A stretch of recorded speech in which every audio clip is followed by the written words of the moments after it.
Welcome to Predictor. Predictor is a graphic fee and assessment forecasting and planning system for condominium and homeowner associations. It helps associations forecast the future fees needed for upcoming financial requirements. This is the first of two tutorials that give you an example of how to use Predictor. Predictor is very flexible and can provide you a large range of options to manage future fees. This first tutorial will focus on managing fees that are related to operating expenses, i.e. annual costs that are always there. The second tutorial will cover fee forecasting and fee management related to capital expenses. Before we start, let's briefly review the value that Predictor can bring to your association. If you're like most others, you adjust the fees every year to cover increased annual operating expenses, plus any contributions you're making to a capital reserve fund in order to prepare for future capital expenses that have been identified. Given your estimates of inflation, contract renewal increases, etc., Predictor will provide a forecast of the impact on fees for the next 20 years. That forecast allows you to make judgments as to whether your association is going to become unaffordable or be less competitive compared to neighboring associations, both of which eventually affect market resale prices. However, a forecast in and of itself does not help you if you cannot change it. That is where Predictor's most valuable contribution lies. Predictor introduces alternative funding strategies that have a significant impact on future fees.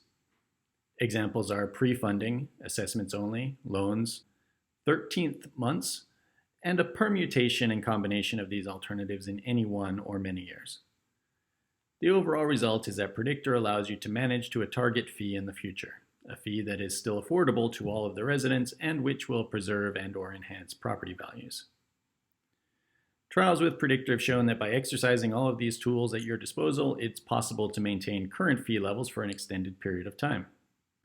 Watch this tutorial first, before proceeding to Tutorial 2, the capital expense tutorial. The opening screen of Predictor is both a flow chart depicting the sequence of events and a control panel. Every box is live. Clicking on a box will take you directly to a particular screen. Let's begin with the Start screen.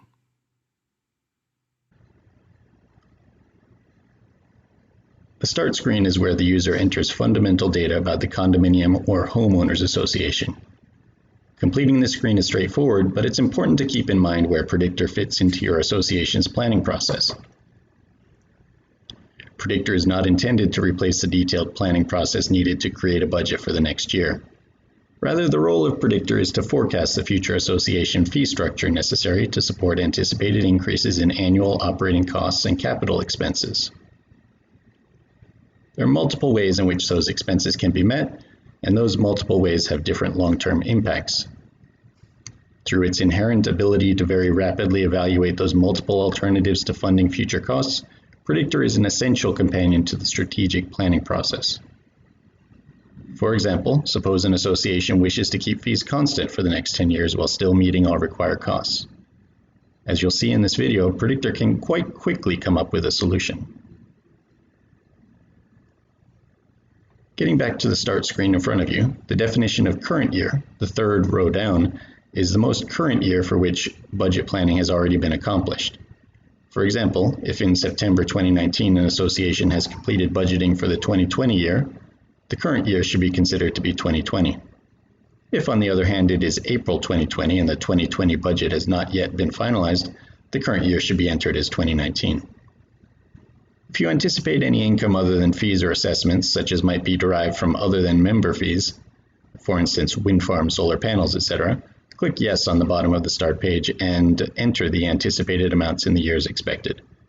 In the example on the screen, there is $10,000 anticipated in 2025. Navigate to the next screen, Operating Expenses, by clicking the Next button at the top of the page. Alternatively, you can navigate throughout Predictor by using the Control panel. On the Operating Expense screen, the user enters current year operating expense categories and cost data in the yellow cells at the top of the table. Throughout Predictor, yellow shading indicates cells that are available to the user for data entry. If there are insufficient columns for operating expense categories, those categories that are expected to experience the same rate of inflation should be grouped together. Put another way, instead of entering data by budget category, one could enter data by the same inflation rate anticipated. For instance, there could be a 3% inflation column, a 5% inflation column, and so on, as long as the entry data adds up to the figure entered on the start page. As you can see, the operating expense screen can handle the following types of expenses. Annual recurring expenses each year. Examples are any employee costs, utilities, etc. Multi-year contracts which renew immediately after the previous contract expires. Examples are landscaping and snow removal. Multi-year contracts that are not automatically put out to bid for renewal because a gap exists before renewal is required. An example might be painting. And one-off expenses anticipated that do not meet the criteria of being capital expenses. One final note about this screen. Precision in individual categories is not required, but the aggregate annual expenses must match the start page entry. The status bar in the upper right of the screen will show green with the word OK when that match occurs. On the previous screen, you entered expected annual price increases or inflation rates by category. This optional screen, the simplified forecast of operational expenses, allows you to determine whether a single interest rate applied to all categories of expenses adequately matches the results from the detailed screen. If so, it makes examinations of sensitivity to different inflation rates much easier. Like all screens, it has its own help page to describe how to use it, but briefly, one enters a trial interest rate, checks the total expense percentage match, and examines the graphs to see if a simplified interest rate is an acceptable match. A match rate close to 100% for total expenses is best. Here I enter 7% and examine the graphs. The total expense match is just over 45%, not close enough to 100% for my liking. A simplified inflation rate of 3.25%, however, makes for a good overall match. Now we've moved to Predictor's operating fee prediction screen. This is a good screen to demonstrate some of Predictor's exceptional capabilities, so let's get familiar with it. First of all, the primary purpose of the screen is to explore different ways of solving financial shortfalls in the annual operating account. In particular, this screen helps the user to not only solve a financial problem, but solve it in a manner that is consistent with long-term goals of the organization. For that, one needs rapid, easy-to-understand alternative analyses. Predictor is ready to support such efforts, but needs some guidance. So at the top of the page, Predictor asks several questions. Since we are dealing with an annual budget, we may be subject to taxation if we carry over too much operating money, annual money from year to year. Therefore, Predictor would like to know what maximum amount carryover is acceptable. A relatively large carryover positions the association to handle unforeseen costs without increasing fees. So for this example, let's start with $50,000.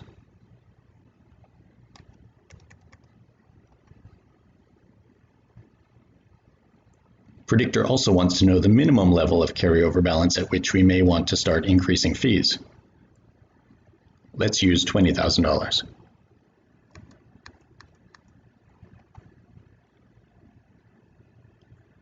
Finally, Predictor wants to know if we're going to use the detailed cost estimate model or the simplified single interest model. We have an excellent match with the simplified model of 3.25%, so let's use that. Turning to other portions of the screen, the graph in the center of the page represents a forecast of annual operating account balances. Initially, the graph is showing the problem we are facing. That is, without any fee increases, as you can see in the average fee graph beneath it, deficits are projected for the years ahead. Predictor's recommended solution will be reflected in the operating account balance graph as well as in the table on the left. Continuing with a tour of the page, the right side shows a graph which represents the transfers to the capital reserve fund. Predictor assumes that if funds exceed the maximum carryover level entered by the user, the excess will be transferred to the capital reserve for subsequent use in paying for future capital expenses. Finally, in the lower right corner is a table which sums up all of the relevant financial information. Now that we are familiar with the screen, let's seek a solution. We have the ability to create an ad hoc solution on our own by simply filling in the yellow cells on the left-hand table, but we may want to gain deeper insight by asking Predictor first.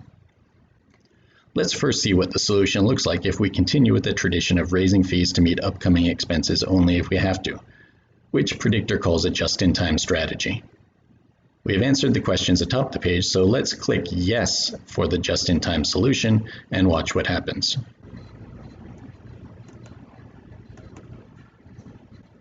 Instantly, the table is filled in with recommended fee increases for each year.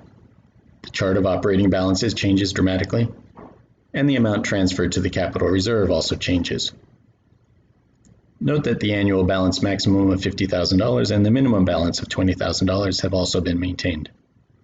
If we like this solution, we're done. It's as simple as that. We may want to make minor adjustments to the fee recommendations, but essentially we are finished with the operating side. However, suppose we don't like this solution because the fee at the end of the next 20-year period is quite high, $390 more than the current fee. This may adversely affect our resale prices and cause affordability problems for existing owners. We can see from the instructions on top that another strategy available to us is early funding, so let's explore that possibility. Before asking for a solution, let's first remove any adjustments we made in the previous trial, and then follow the instructions to remove the $50,000 maximum carryover restraint and turn just-in-time off.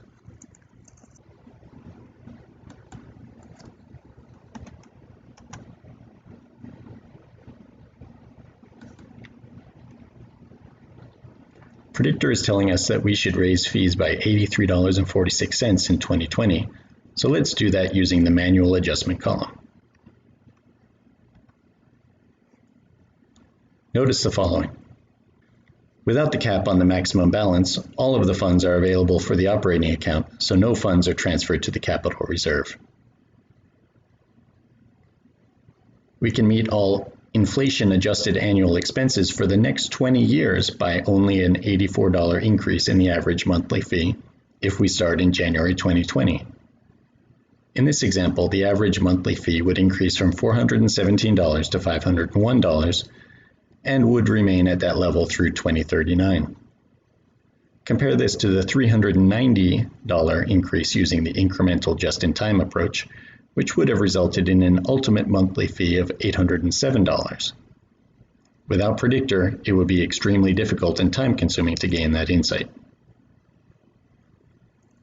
Going back to our strategic objective of keeping fees constant for 10 years, this solution shows that we may not only accomplish that, but that they've remained constant for 20 years after the $84 increase. However, we may have an issue with taxation because of the large carryovers, so let's see if we can address that issue by staying with the early funding strategy, but reinstalling the cap of $50,000.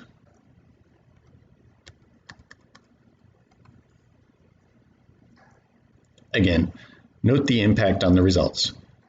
Since the operating account is now capped, there is more significant transfer funding to the capital reserve. This will be helpful, but it leaves us with a deficit situation beyond the 10 years. Nevertheless, our strategic objective of keeping fees constant for 10 years has been met. Yes, the deficits beyond 10 years will have to be met, but that can be done with a series of fee increases relatively smaller than the total fee increases under the just-in-time strategy. Since we know that early funding is helpful, let's move the $84 up to $100 and then address the deficit starting in 2030.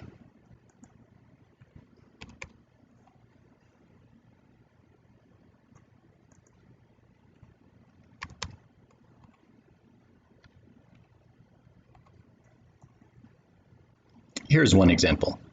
All deficits over the 20-year period are now eliminated, with the total fee increasing by $275 compared to the just-in-times strategy, which showed an increase of $390. The lesson in this example is that funding early tends to keep overall fee increases lower over the long term.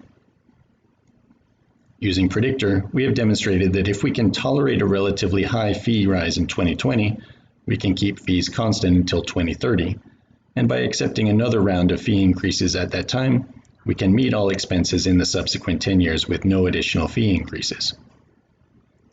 We must remember that these results apply to the operating side only, but we can always come back to make adjustments.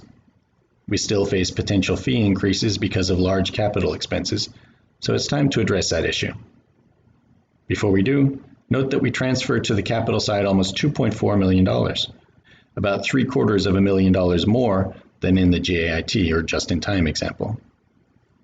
That will have a beneficial impact on our efforts to keep capital expense related fee increases under control.